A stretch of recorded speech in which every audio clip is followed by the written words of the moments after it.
Hello viewers, কেমন আছেন সবাই? নিশ্চয়ই ভালো আছেন। শুরু করব আজকে নতুন একটা ভিডিও দিয়ে। ভিডিওর থাম্বনেল দেখে বুঝতে পারছেন আমি কী বিষয় নিয়ে আপনাদের সাথে আলোচনা করব। তো আজকে আমরা দেখব কীভাবে এআই এর মাধ্যমে একটা ইমেজকে আমরা পিএনজিতে রূপান্তর করব এবং এগুলো আপনারা কীভাবে রিসাইকেল বিন করবেন সেই প্রসেসটা আমি আপনাদের সম্পূর্ণরূপে দেখাবো। তো ভিডিওটা কেউ স্কিপ করবেন না, শুরু থেকে শেষ পর্যন্ত দেখবেন। দেখলে আশা করি আপনারা কন্টিনিউ কিছু একটা শিখতে পারবেন।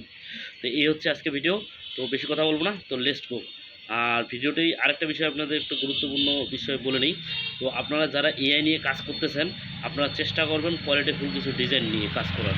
তাহলে আপনার সেল হওয়ার সম্ভাবনা বেশি থাকবে। তো আপনারা মার্কেটে ভালো কিছু করতে পারবেন। তো লেটস গো।